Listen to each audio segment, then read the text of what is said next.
Bonjour à tous et bienvenue dans cette première vidéo dédiée à l'art contemporain. Elle fera partie d'une série qui sera pour moi l'occasion d'éclaircir 2 ou 3 notions de cette discipline qui peut être, il faut l'avouer, un petit peu difficile à appréhender. Et par éclaircir, je n'entends pas imposer mon point de vue de manière professorale. Ça sous-entendrait que je comprends mieux l'art contemporain que vous et qu'il existe une bonne manière de penser le sujet que moi, je possède. Il est plus question ici de vous offrir un autre prisme de lecture. Le mien est peut-être différent du vôtre, car j'ai étudié l'art contemporain. Ma vision n'en est pas supérieure, elle est juste nourrie d'autres références, que j'ai envie de partager avec vous.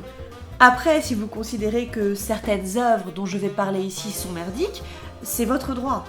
Et sous prétexte que je les aime et les défends, ne veut pas dire que tout le monde doit les apprécier autant que moi.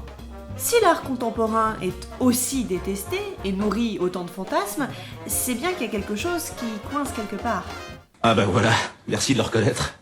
C'est vrai que comme je dis souvent, vous avez forcément une petite part de responsabilité. Ça. Donc on va prendre le problème à la racine en tentant de donner une définition de ce qu'est l'art contemporain.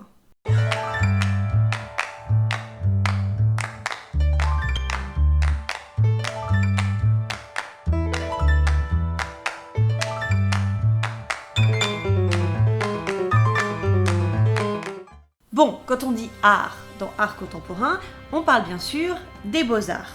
Au sens traditionnel, les beaux-arts désignent toutes les formes d'art dont le but est de produire un plaisir esthétique en soi. Si on s'attache à cette notion que beaux-arts égale esthétique, il faut alors se demander ce qu'est l'esthétique. Parce que considérer que esthétique égale beau, c'est faire un raccourci un petit peu rapide. Bah oui, soyons honnêtes 5 minutes, la fontaine de Duchamp, c'est pas exactement un bel objet. À moins que vous fassiez partie de ces rares personnes qui tombent en extase devant un urinoir, bien entendu. Donc au sens classique, l'esthétique, ça désigne quoi ? Ça suggère la beauté composée de plaisir, de désintéressement, de contemplation et d'universalité. Et encore, la notion d'universalité est un petit peu casse-gueule, parce qu'il y a parfois un fossé entre l'esthétique occidentale et l'esthétique non occidentale. On en arrive à l'esthétique dite contemporaine. Cette dernière envoie balader toute notion de beauté, de désintéressement et d'universalité. L'esthétique d'une œuvre d'art se rapporte en fait à la notion d'être. On considère qu'il s'agit de la manière dont l'œuvre reflète, en quelque sorte, un sentiment, une pensée, une émotion ou une croyance de la personne qui la regarde. L'esthétique d'une œuvre d'art contemporain va donc être de s'adresser à quelque chose en nous. Je simplifie à l'extrême, mais ce sont des notions compliquées à souhait et un nombre hallucinant de philosophes se sont penchés sur la question sans forcément être d'accord.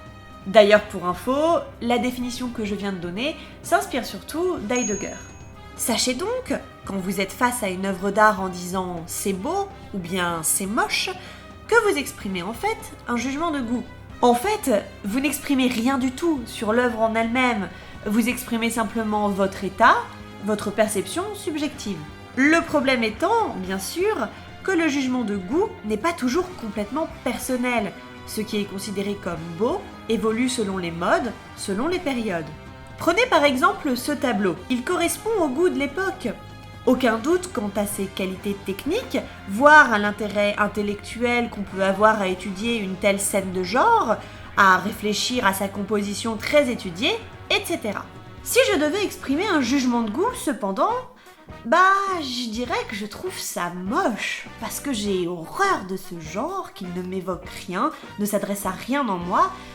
D'un point de vue d'esthétique contemporaine, c'est une œuvre qui me laisse indifférente, même si je lui trouve des qualités techniques et que je comprends parfaitement qu'on puisse y voir un intérêt intellectuel, voire qu'on trouve ça beau.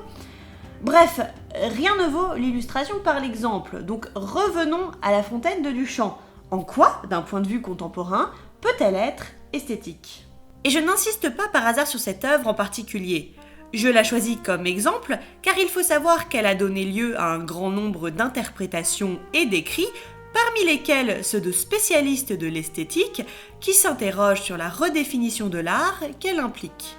Ouais, carrément. Donc, imaginez-vous en train d'errer dans un musée, quand soudain, vous vous trouvez face à cette urinoir, disposée à l'envers et signée Richard Mutt. Le cartel vous apprend que son titre est Fontaine et qu'elle est l'œuvre de Marcel Duchamp. Si vous ignorez tout de cette pièce, vous pouvez avoir plusieurs réactions. La rejeter complètement, fustigeant que ça n'a pas sa place dans un musée. C'est juste un putain d'urinoir, ça devrait être dans des toilettes publiques, c'est du grand n'importe quoi. Être dans l'incompréhension la plus totale, auquel cas vous allez peut-être essayer de comprendre en lisant les explications que le musée a pu vous fournir ou en allant sur internet. Vous en amusez, dire qu'il y a un artiste assez provoque pour exposer un urinoir dans un musée quoi. Essayez de comprendre par vous-même, en construisant votre propre réflexion autour de l'œuvre, en vous demandant ce que l'artiste a pu vouloir dire. Dans tous les cas, l'œuvre reflète un sentiment, une pensée, une émotion ou une croyance qui vous est propre. L'amusement sera le sentiment de celui qui est relativement détaché, voit l'aspect fun de la chose.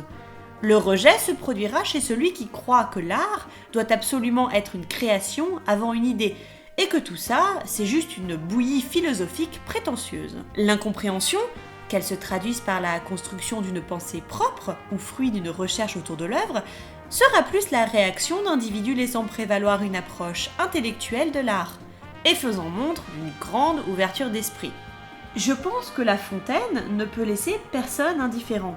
Le fait que 50 ans après sa création, l'œuvre fasse encore s'exclamer « Mais c'est pas de l'art !» est sans doute ce qui lui confère sa force esthétique, parce qu'elle touche à la pensée, voire à la croyance, de ce que chacun considère comme étant de l'art. Sur ce, cette première vidéo se termine, j'espère qu'elle vous a plu et si c'est le cas, je vous invite à guetter sa suite.